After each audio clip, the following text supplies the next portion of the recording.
banget nih. Bentuknya begitu ya. Maka, gimana cara nyari jarak dari titik yang pertama ke titik yang kedua?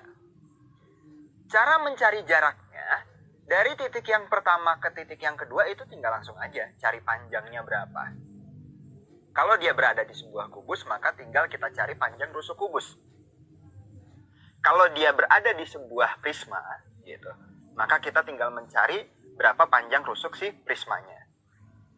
Kalau panjangnya tegak begitu ya, langsung lurus aja seperti itu. Nah, tapi gimana kalau bentuknya kayak gini nih? Gimana kalau bentuknya seperti ini? Nah, kalau bentuknya seperti ini, lihat nih, yang satu di atas, yang satu di bawah, kayak gitu kan bentuknya ya.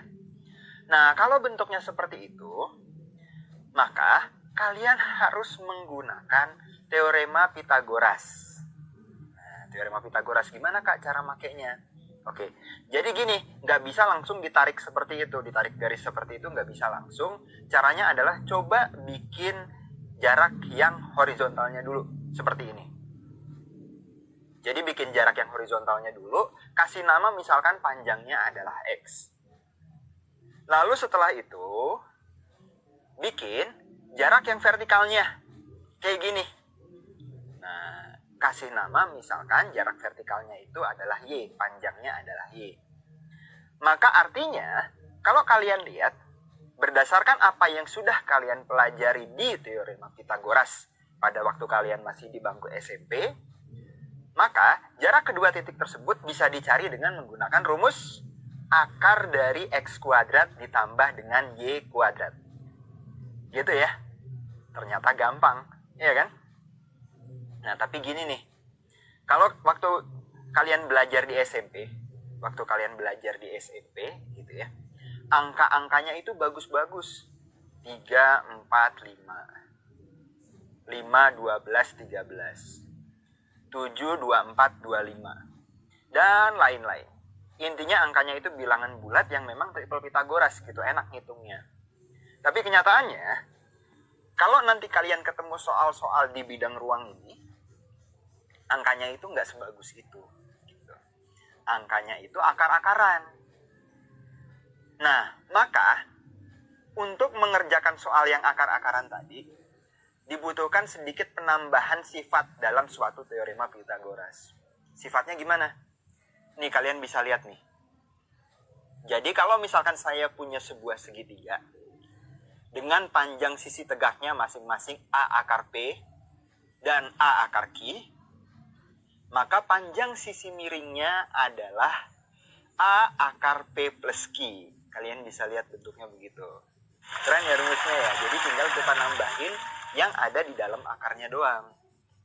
Mungkin kalian ada yang nanya, Kak, gimana tuh Kak, kok bisa kayak gitu? Kan tadi rumusnya nggak begitu. Rumusnya kan akar dari X kuadrat plus Y kuadrat. Kok rumusnya bisa begitu? Oke, saya buktikan ya. Jadi misalkan gini nih. Misalkan kalian punya panjang sisi miringnya, saya kasih namanya X deh. Jadi yang tadi panjang sisi miringnya adalah A akar P plus Q, saya ganti namanya dengan X. Jadi panjang sisi tegaknya A akar P, sisi tegak yang satunya lagi A akar Q, panjang sisi miringnya adalah X. Berarti gimana kalau kita mau pakai rumus Pitagoras? Berarti X kuadrat sama dengan A akar P kuadrat ditambah dengan A akar Q kuadrat. Gitu kan ya, seperti yang kalian lihat. Atau kita bisa menuliskan X kuadrat sama dengan A kuadrat P tambah A kuadrat Q. Ya enggak? Benar ya? Nah, lalu lanjutannya gimana? Berarti X kuadrat sama dengan A kuadratnya dikeluarkan. Dalamnya adalah P plus Q. Kayak yang kalian lihat. Nah, berarti jadinya gimana? Jadinya X sama dengan akar dari A kuadrat dikali dalam kurung P plus Q. Maka tinggal X-nya menjadi sama dengan akar dari A kuadratnya keluar jadi A, akar P plus Q-nya tetap begitu. Jadi X sama dengan A dikalikan dengan akar P plus Q. Menarik ya ternyata. 8, yang ditanya adalah si X-nya. Gimana nih cara kita ngerjainnya? Ya, kita tinggal lihat aja gini ya. Bahwa ini udah 2 akar 3, nah ini 8. Gimana nih caranya? Nah, si 8 ini bikin aja jadi kayak gini nih. Ini kan 2 kali 4. 8 itu 2 kali 4 kan ya? Lalu bisa dibikin jadi 2 akar 16. 2 akar 3, 2 akar 16. Nah, yang si X-nya ini, tadi kan kita udah belajar ya, bahwa tinggal langsung ditambahin akar di dalamnya. Berarti 2 akar berapa? 16 tambah 3. Berarti jadinya adalah X sama dengan 2 akar 19. Gampang ya? Nah, coba kita lihat soal yang satunya lagi nih. Soal yang satunya lagi, ada bentuknya seperti ini.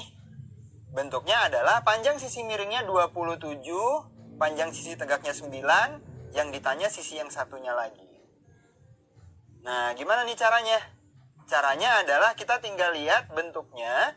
Di sini 27, 27-nya bisa dibuat menjadi 9 dikalikan dengan 3. Jadi kita samain aja, ini kan 9, ini 9 kali 3.